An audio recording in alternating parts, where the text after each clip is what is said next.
Audiolivro Culpa e Graça, capítulo 6, Nossa ação externa. Deveria talvez concluir essa análise de nossas culpas cotidianas, falando das culpas grosseiras nas quais todo o mundo pensa: a violência, a crueldade, o ódio e a traição, a mentira, a injustiça, o adultério e tantas outras.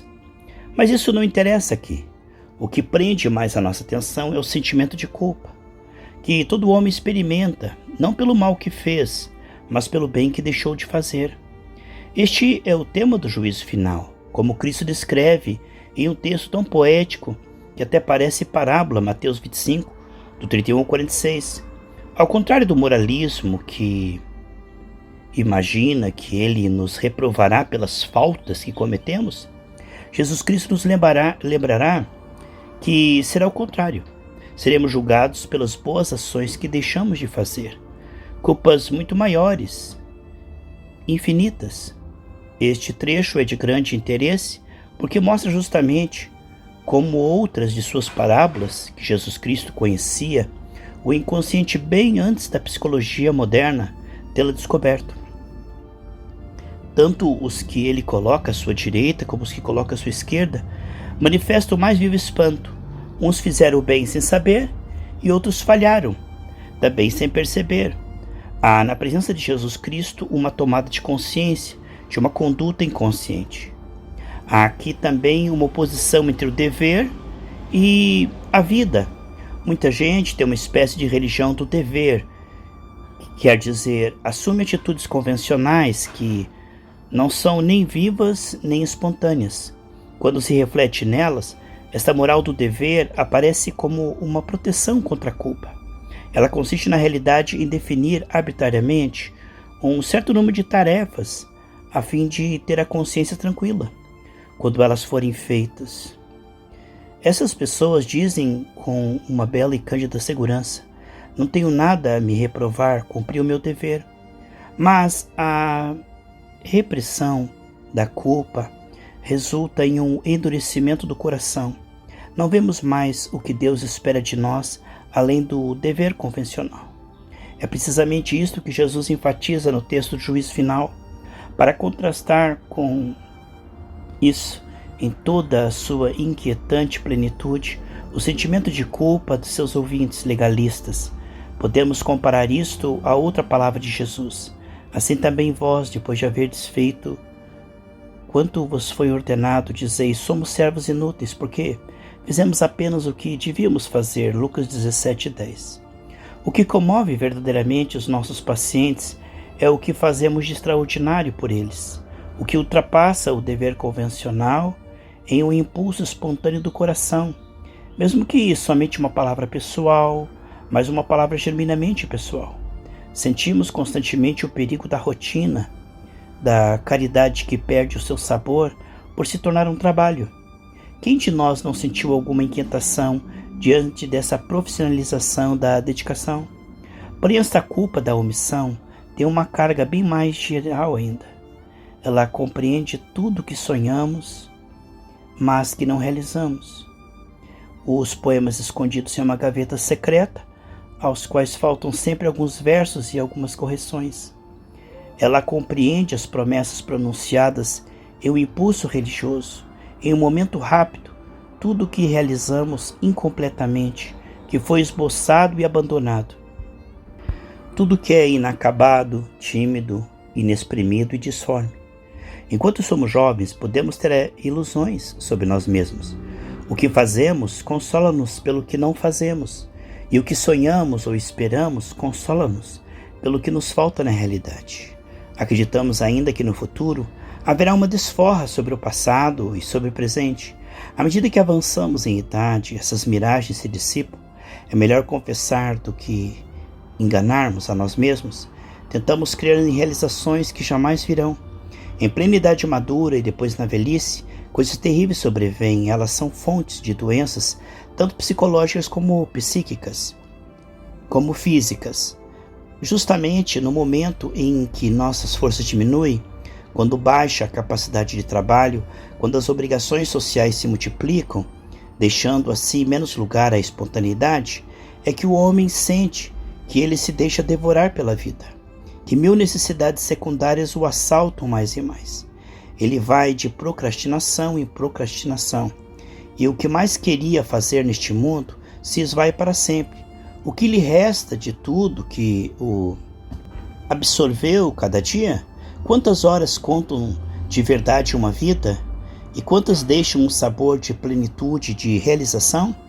Um amigo vem me ver, é um homem de negócios, da mesma idade que eu.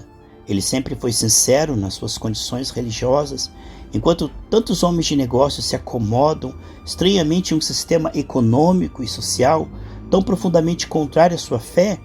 Ele não cessou de ser incomodado por esta contradição e atormentado também pelas deficiências das igrejas, pela sua cautela e timidez. Pois é evidente que os homens de negócio, engajados na prática cotidiana, deveriam colaborar mais ativamente e mais estreitamente com os teólogos para trazer inspirações produtivas ao nosso mundo atual. Mas para trazer inspirações produtivas ao nosso mundo atual, o seu maior tormento é a sua própria carência, é ter tão frequentemente desfolhado esses problemas secretamente no seu coração, ou ocasionalmente em qualquer noitada de discussão interessante, mas sem consequências práticas. É o de não tê-los enfrentado com bastante vigor para chegar ao menos a um esboço da solução. É de suas aspirações tenham permanecido vagas, ineficazes, acadêmicas, absorvido por uma pesada tarefa profissional, pelos cuidados familiares, deixou sem elaboração os pensamentos mais queridos do coração. Ele é bem cuidado por um excelente médico, e se o tratamento não é tão eficaz, ele se pergunta se a causa não é essa culpa confusa que ele experimenta ao fazer um balanço de sua vida. Jean-Paul Sartre afirma firmemente que a nossa visão não é nada além do que tenhamos feito. Da minha parte, eu creio o contrário. Tudo o que queríamos fazer, todo o potencial nebuloso que carregamos dentro de nós conta. Mesmo assim, realmente, o contraste brutal entre sonho e a sua aplicação pesa sobre nós como imensa culpa. Quem nunca se decepcionou consigo mesmo? Quem não procurou se consolar por qualquer aforismo cínico, desabusado ou amargo sobre a sua vida? Eu acabo de ler um jornal, uma palavra de Simenon em resposta a um escritor amargurado. Esse lhe havia dito: não esperando nada da vida, não se decepciona nunca. É verdade, concordou Simenon com um sorriso. E não se respirando, jamais se engole micróbios. Outros tentam se tranquilizar, lembrando-se, sob qualquer pretexto, com alusões mais ou menos discretas, que conseguiram realizar de valioso algo, de corajoso, de original. Outros ainda se queixam de seus pais, de suas esposas, de seu patrão, de seus amigos, para jogar sobre eles a culpa de seus erros e de suas carências. Eles dão a entender que as circunstâncias exteriores, por si mesmas, os impediram de mostrar o seu valor. No fundo, toda esta amargura exprime um descontentamento consigo e com os limites da nossa própria condição humana. Acabo de receber uma carta de um estudante. Nós não podemos fazer absolutamente nada. A humildade está resolvida a reconhecer o seu orgulho e a sinceridade em afirmar a mentira. Somente a morte nos livrará das aproximações que nos afligem. A simplicidade nos escapa e segui-la complica tudo. Chega-se logo a perceber que não conhecemos jamais. A esperança da graça não nos sustenta senão pela graça. Quem não compreende a gravidade desse drama humano? Esse é um pensamento humano, abro parênteses, né? Porque na verdade há esperança em Cristo e há socorro naquele que tem fé. Amém, meus irmãos? Não podemos ser pessimistas e acreditar que tudo é um caos constante, porque aí não haveria sentido a própria vida, né? Vaidade das vaidades, diz o pregador, vaidade das vaidades, Eclesiastes 1:2. Quem não se decepciona consigo mesmo, quem não ressentiu dolorosamente a vaidade de seus esforços, mesmo na perseguição de um ideal que lhe era muito querido ao coração? Mesmo quando somos vitoriosos em algum ponto, um dia percebemos que o esforço feito Foi uma maneira de não admitir falhas em muitas outras áreas. Nossos sucessos em algum setor não nos consolam de nossas decepções em outros. Elas se avivam ainda mais pelo contraste. Eu me lembro sempre de um homem bem-sucedido, conhecido no mundo inteiro, e que lamentou no meu consultório: desperdicei a minha vida. Jean Guiton fala do Abbé Tellier de Poncheville como sendo a inocência personificada. Mas este revela no seu jornal espiritual, acabrunhado pela ideia de sua mediocridade, culpa do inacabado, do relativo, de não desabrochar dos dons deixados sem cultivo, culpa por uma certa traição de si mesmo, de suas aspirações, de suas convicções, de sua vocação humana. Não foi para você, diz o marido à sua esposa, ou a esposa ao seu marido. Tudo que eu devia e que eu queria ser, eu não lhe fiz verdadeiramente feliz. Fui somente um entrave em sua vida, em vez de lhe ajudar a desenvolver todo o seu potencial. Por que você não se casou com outra pessoa? Abram a Bíblia e vejam do começo ao fim esses homens que, por chamado de Deus, foram arrancados da banalidade da vida, lançados em uma grande aventura, revestidos de um poder criador que não vinha deles mesmos. Então sentimos claramente que esta culpa do inacabado é uma culpa de não inspiração, de falta de contato com Deus, de não atender o seu chamado. Nós encontramos aqui um tema predileto da psicologia moderna. A psicologia moderna queria ver o homem progredindo, evoluindo, dinâmico.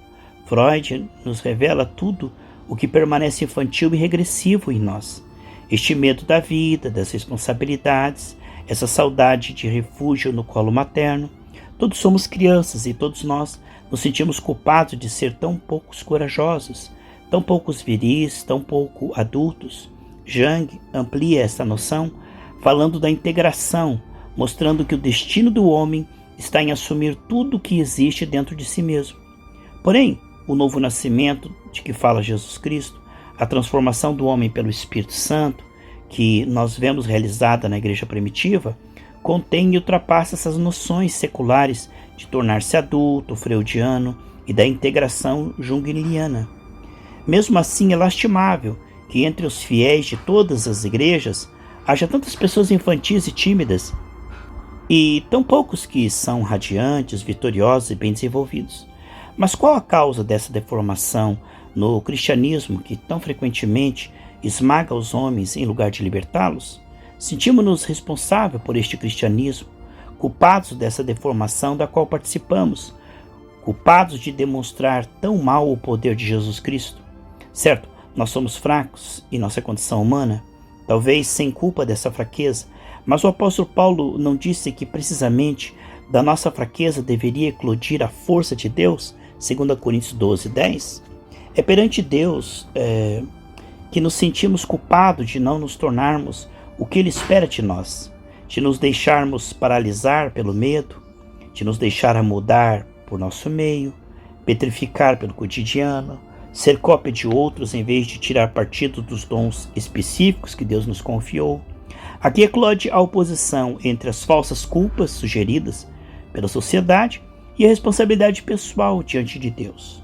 Um poeta me disse que não consegue escrever seus poemas sem o sentimento de culpa, porque se sente criticado por perder o seu tempo a rabiscar um papel em vez de ganhar sua vida. Entretanto, ele sente uma culpa meio confusa, porém bem mais autêntica, em esconder o talento que lhe foi confiado. Mateus 25:18. Essa situação pode ser mais grave ainda. Tenho visto exemplo de pessoas que se aniquilam por uma situação semelhante. Não é somente a sociedade e os preconceitos que nos impedem de sermos nós mesmos. Pode ser, às vezes, irmãos na fé, por mais bem intencionados que sejam. De fato, há uma virtude na humildade e na obediência. Poderíamos errar agindo pela nossa cabeça, sob o pretexto de sermos nós mesmos. Mas é possível que estes conselhos de amigos, ou mesmo de um pastor demasiadamente autoritário, leve uma pessoa a sentir-se culpada. Talvez aqueles tivessem aconselhado sobre o peso de seu complexo de inferioridade, mais do que por suas próprias convicções.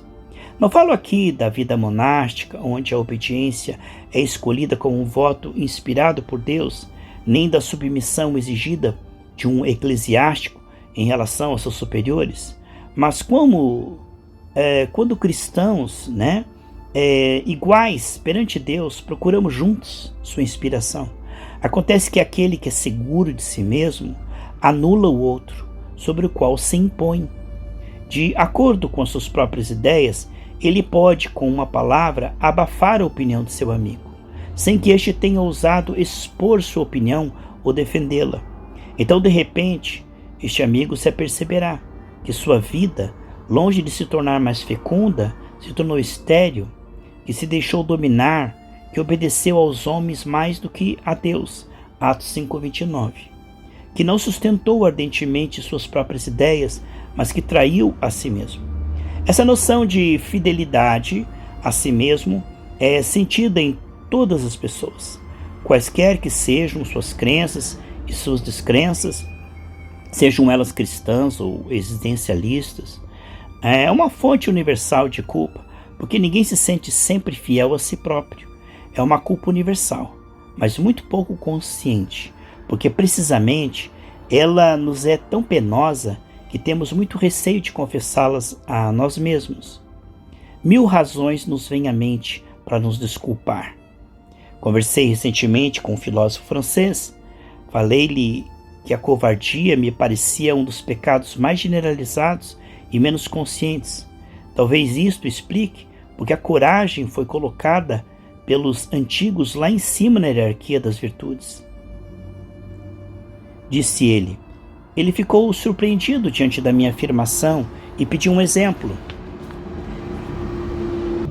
Dei o exemplo mais banal, o conflito entre marido e mulher. Perdem-se primeiro na análise dos numerosos fatores do conflito, tais como fatores sociais, culturais, psicológicos, sexuais, cuja importância é real, mas não decisiva. Com uma tomada de consciência mais profunda, o marido chega a ver que, no fundo, falhou na sua vocação de marido. Em vez de enfrentar as dificuldades com coragem, ele fugiu delas. Para conseguir paz e por medo de não ser compreendido, ele encerra o diálogo, tranca-se no segredo e afasta-se mais e mais de sua esposa. Bem antes de ser infiel, no sentido banal do termo, ele foi infiel à ordem bíblica sobre a qual queria fundamentar o seu lar. Se tornarão uma só carne. Porque esta ordem significa uma só pessoa, um compartilhamento total da parte de ambos. Então, enquanto se mostrava tão corajoso em diversas situações na sua vida profissional e social, percebe que lhe faltou coragem na fiel construção da unidade conjugal. Ele foi covarde. Trata-se do mesmo sentimento de culpa ocasionado pelo aborto, seja no caso de uma moça solteira ou de uma mulher casada, ou ainda no caso do amante, do marido ou até dos sogros, que frequentemente forçam a mulher a abortar. Neste caso pode haver a consciência culpada do atentado contra a vida, mas o sentimento de culpa é geralmente sentido mais vivamente como vergonha de ter cometido uma covardia. Frequentemente há o sentimento de culpa no caso de um homem que se junta a uma mulher fazendo-se amante e arrasta-se no tempo este relacionamento, não tendo coragem nem de rompê-lo nem de casar-se com ela. Ele percebe muito bem o seu ser verdadeiramente culpado, apesar de que é ela que vive em uma atmosfera de culpa, porque ele a condenou à clandestinidade, numa falta de desculpa. Uma redenção, escreveu Peggy, é essencialmente uma operação pela qual alguém se põe a explicar no lugar de agir. E os covardes são pessoas que transbordam de explicações. Sentindo esta culpa, muitas vezes sentimos, por todas as suas capitulações. Desde o momento em que um homem reconhece os valores da vida, ele se sente necessariamente culpado por traí-los em 1000 ocasiões. E o homem não pode deixar de reconhecer que existem valores. É necessário muita coragem para sustentar até o fim o diálogo genuíno com sua mulher e com os seus melhores amigos. É necessário reconhecer seus erros para assumi-los, né? Então, poder assumir todas as responsabilidades adequadas para perdoar, para sustentar fielmente a solidariedade que nos liga a nossos amigos, mesmo quando eles nos decepcionam. Fico sempre impressionado com a inabalável fidelidade que Jesus manteve para com seus discípulos. Ele os escolheu sob inspiração de Deus. João 15, 16. Não compreenderam muita coisa do que lhes disse.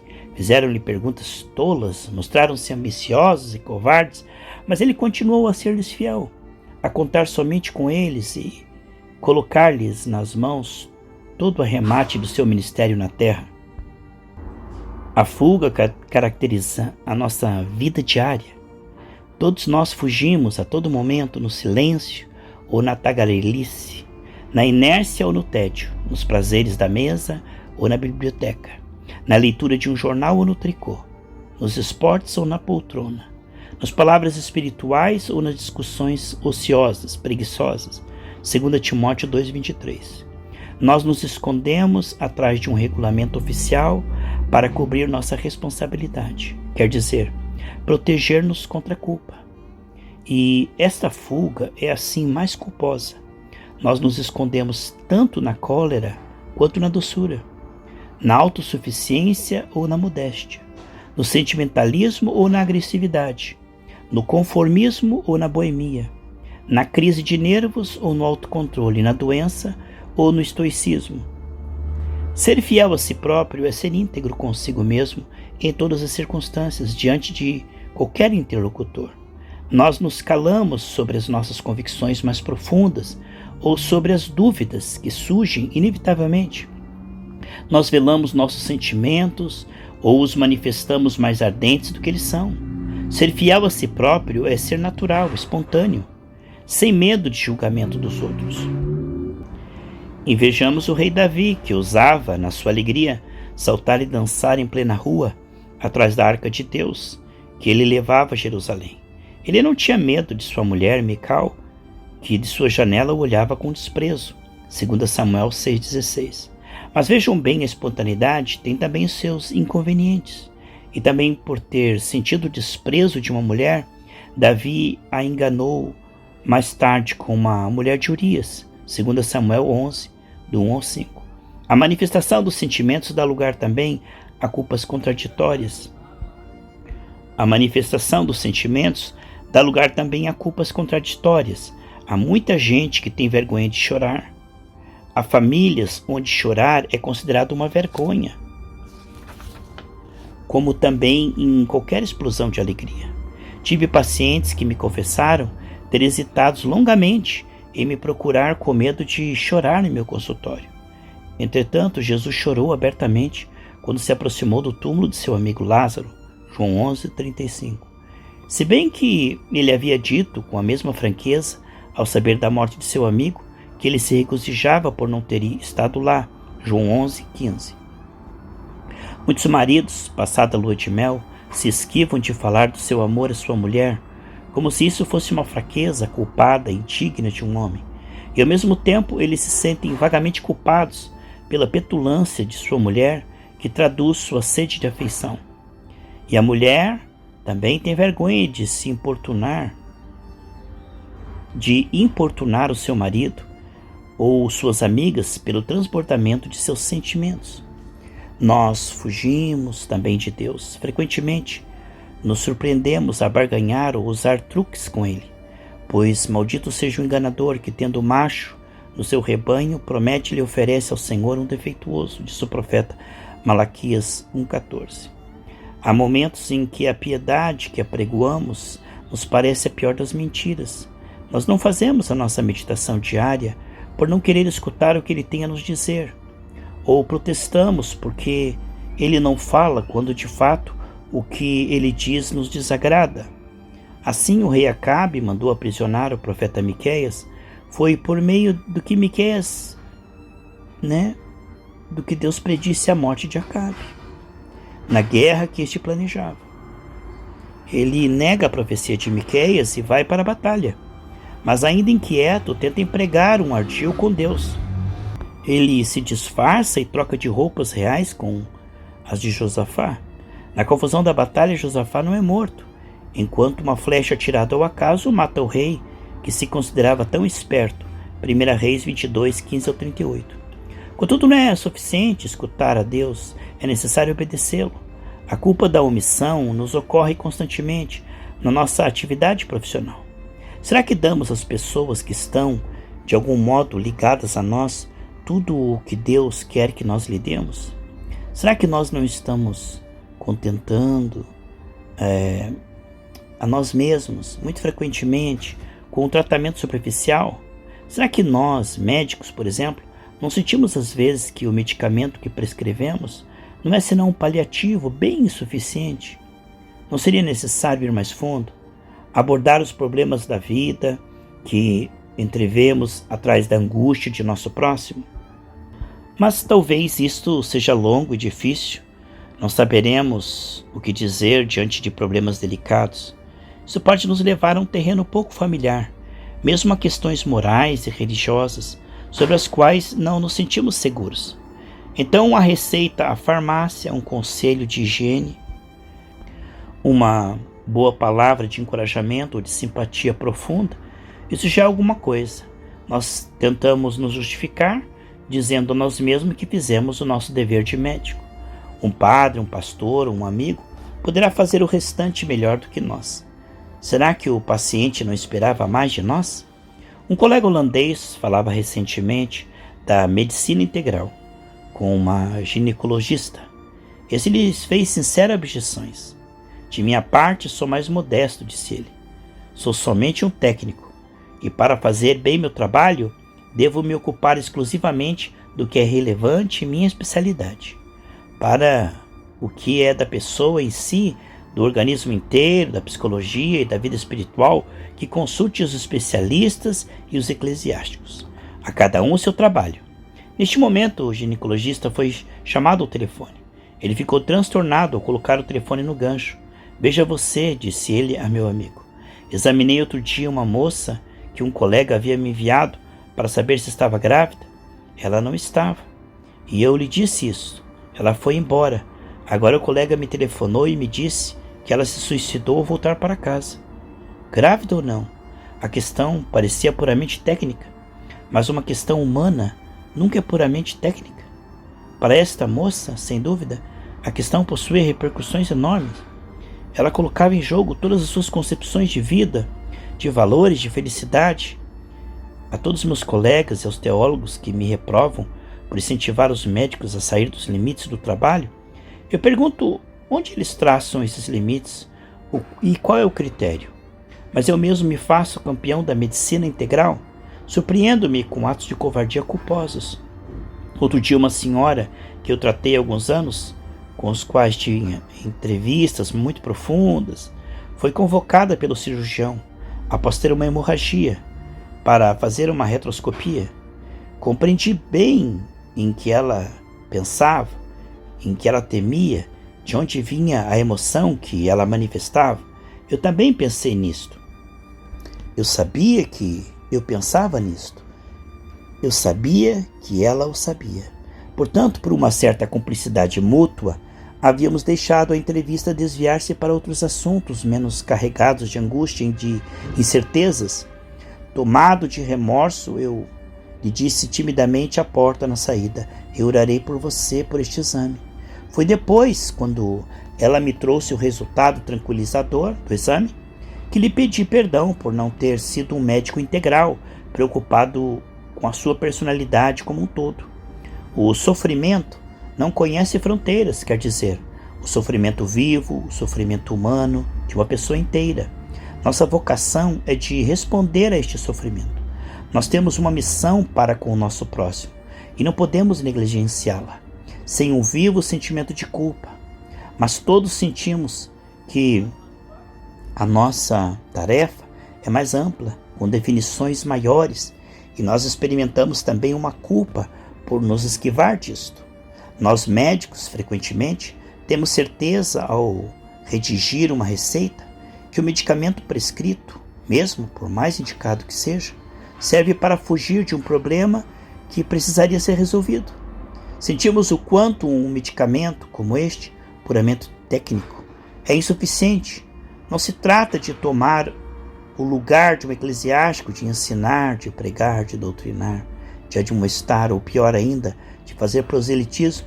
Não é para nos desculpar que invocamos de bom grado um poder religioso ou um ar de superioridade moral.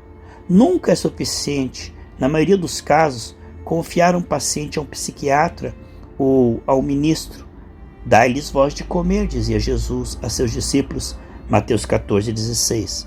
A revista Presence, no número 59, escreve uma pesquisa feita sobre o contato pessoal entre o doente e o médico, em que os pacientes esperavam a esse respeito dos médicos. É uma questão de perceber todo o sofrimento de nossos pacientes e enfrentá-lo sem covardia, sem subterfúgio. E se tal sofrimento é o próprio sentimento de culpa, não basta dizer que não está mais na alçada do médico. Aplica-se esta conclusão a qualquer confissão que lida com as necessidades humanas. Os trabalhos clínicos que temos acompanhado mostram o papel enorme que os sentimentos de culpa têm no destino dos pacientes, eclodindo em muitas doenças e insucessos de muitos tratamentos. Falta de sucesso, e insucessos de muitos tratamentos. Abra os olhos, percebam essa multidão imensa de pessoas feridas, angustiadas, esmagadas, carregadas de culpas secretas, verdadeiras ou falsas, precisas ou difusas. Há até uma espécie de culpa em existir, bem mais frequente do que se pensa.